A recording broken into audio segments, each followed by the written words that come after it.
saya Nurul Hidayah, NIM 23070002. Kali ini saya akan memaparkan sebuah kasus yang berkaitan dengan filsafat hukum, yaitu kasus tentang pelanggaran kode etik advokat Indonesia. Dalam beberapa rentan waktu sejak tahun 2014 hingga 2018, sudah terdapat sederet kasus pelanggaran kode etik advokat yang merugikan klien mereka, sehingga para advokat ini diberikan sanksi mulai dari peringatan hingga pemberhentian atau dikeluarkan dari organisasi beradi. Dapat kita ambil salah satu contoh kasusnya, yaitu pada tahun 2014 muncul di media online Tribun News, yaitu seorang advokat yang bernama Joko Sriwidodo, advokat tersangka kasus suap, yakni mantan Hakim Setiabudi Tejo Cahyono, yang diberi sanksi diberhentikan secara tetap dari profesi advokat. Pemberhentian Joko Sriwidodo diputuskan dalam sidang kode etik advokat yang digelar oleh Dewan Kehormatan Daerah Beradi DKI Jakarta, yaitu pada Jumat 21 Maret 2014. Joko Sriwidodo dinyatakan melanggar sumpah advokat yang diatur dalam pasal 4 ayat 2, pasal 6 huruf A dan F Undang-Undang Nomor 18 Tahun 2003 dan tentang advokat, dan pasal 4 huruf B, C, D, dan E Kode Etik Advokat Indonesia. Majelis Dewan Kehormatan Beradi DKI Jakarta yang dipimpin oleh Alex R. Wangge sebagai ketua majelis menghukum teradu, yaitu diberhentikan tetap dari profesi advokat dan untuk tidak menjalankan profesi advokat baik di dalam maupun di luar pengadilan. Selain itu, majelis juga menghukum Joko Sriwidodo dengan denda sebesar Rp3.500.000.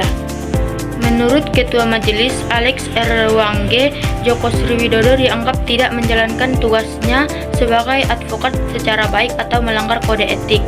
Sebagai advokat saat mendampingi kliennya, terdakwa Setiabudi dalam kasus suap terkait kasus korupsi Bansos Bandung.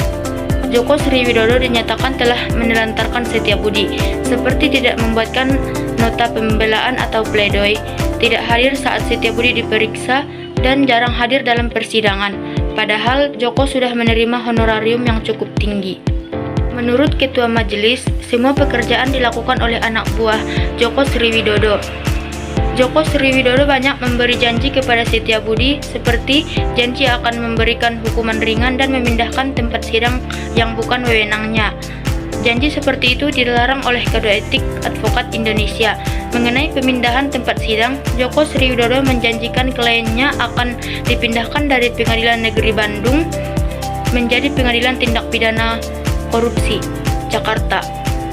Pengadilan Negeri Bandung adalah bekas kantor Setiabudi saat menjabat sebagai wakil ketua pengadilan, sekaligus lokasi tertangkap tangan atau serah terima suap oleh Setiabudi dan tersangka Asep Triana, orang suruhan tersangka Toto Hutagalung. Atas keputusan ini, para pihak diberi kesempatan untuk mengajukan banding selama 21 hari sejak diterimanya putusan ke Dewan Kehormatan Pusat Beradi. Alex didampingi oleh Sirjon Pinem, Barsaulina Manurung, Faturinzen, Nengah Dharma selaku anggota majelis. Kuasa hukum Joko Sriwidodo yakni Bangun Patrianto mengatakan akan mempelajari dulu semua keputusan itu. Soalnya pihaknya belum mengetahui secara lengkap pertimbangan keputusan pemberhentiannya itu, sedangkan istri Setiabudi yakni Lulu mengaku puas dengan keputusan pemecatan itu, sebab dirinya merasa dipermainkan oleh Joko Sriwidodo saat menangani kasus suaminya.